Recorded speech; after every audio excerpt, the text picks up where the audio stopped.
Okay, magandang gabi sa ating lahat. Tayo po ay sisimula na po sa ating Bible study sa mga oras po ito. Okay, tayo po yung awitin po natin moment like this.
Ating chairman sa kanilang panalangin. Dakilang Ama, makapangyarihan sa lahat. Panginoon, marami pong salamat sa oras na ito, Panginoon, na dakila ka sa buhay namin, Panginoon. Panginoon, humingi po kami sa iyong kapatawaran. Dumudulog po kami sa oras na ito, Panginoon, na nagpapakumbaba po kami sa iyo, Diyos. Kung ano man ang aming nagawang kasalanan, sinasadya o hindi man, o nakasakit kami sa aming kapwa, patawarin niyo po kami. Panginoon, salamat sa oras na ito. Lahat ng bagay sa buhay namin nandun ka, Panginoon. Lord, napakalaga ang oras na ito, Panginoon. Ang iyong salita, mapadaralan namin. Maunawaan namin, Panginoon. Ang iyong salita at mabaon namin sa puso't isipan namin na maayag namin at magamit po kami, Panginoon, sa gawain at sa mga taong nakakaharap namin, Panginoon, na hindi kami matalo, bagkus, Panginoon, ikaw ang aming kubriyan. Kayo po ang aming kasama sa lahat ng oras, sa bawat minuto na tunay, Panginoon, ang iyong salita ay napakaalaga, Panginoon.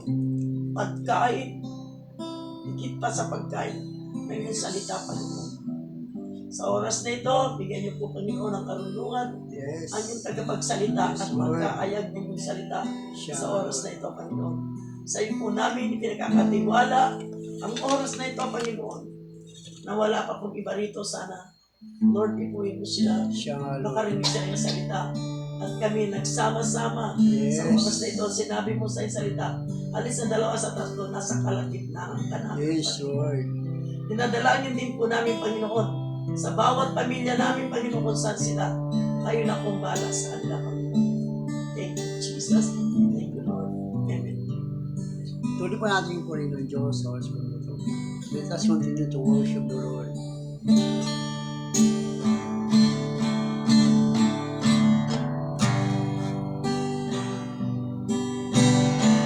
Yes, Lord.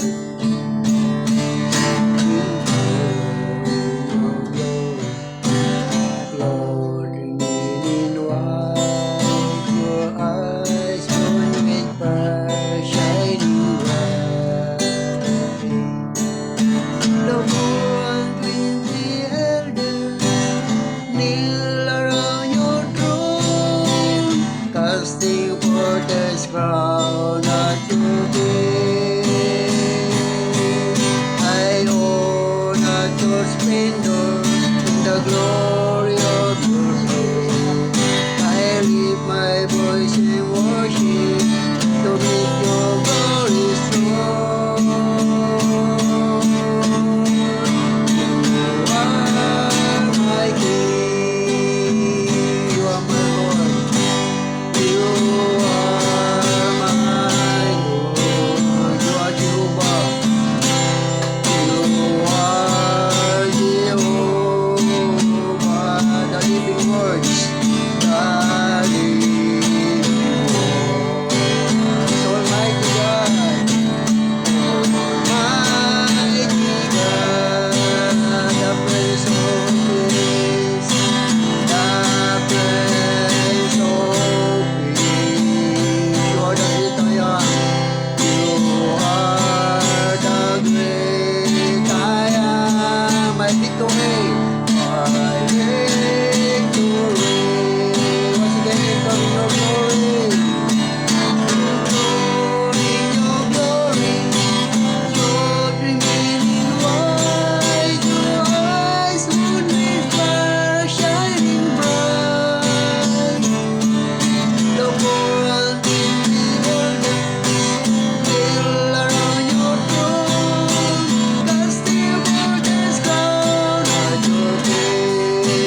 And I know that there are angels all around.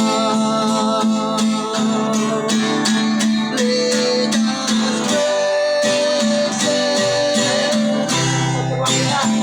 Jesus Christ.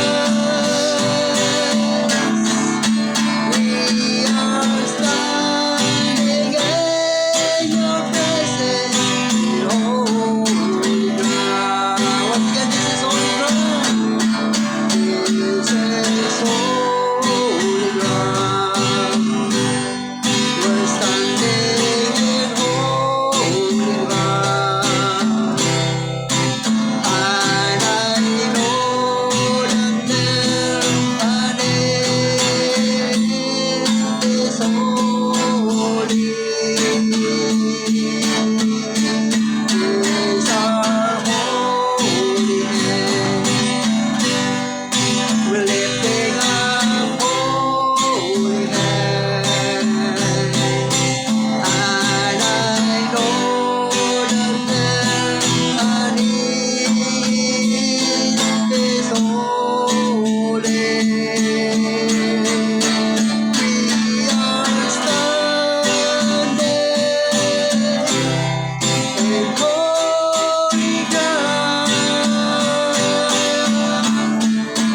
And I know that there are angels all around. Let us praise Jesus Christ. We are standing in your glory.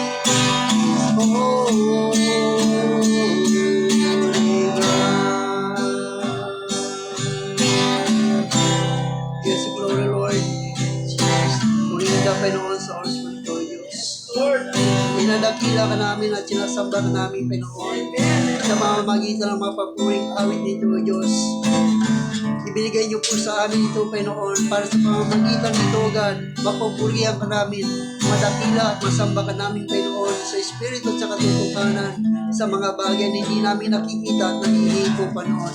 Sapagkat ikaw ay Diyos, ay Diyos na Espiritu, Panginoon, na dapat kalwalhatiin, sambahin ng basta sa amin, Panginoon. Kaya samahan niyo po kami, pagunahan niyo po kami sa gawain ito, Diyos. Ikaw ang aming tinataas, ikaw ang aming tinadakila at pinapupurihan sa pangalan ng Ama, ng Anak, at yung Banal na Espiritu Santo. Sa pangalan ni Jesus, sa lahat na rin magsabi na, Amen. Yan, gandang gabi sa ating lahat. So, purihin ang Panginoon. Hallelujah. Napakasarap po magpuri sa Diyos. Amen. Kumbaga sa dito pa lang ay matututo na tayo magpuri sa Panginoon. Kasi pagdating natin sa kabilang buhay, kapag tayo ay nalagutan ng hininga sa mundong ito, ay pupunta po doon tayo kung saan naroon po ang Diyos.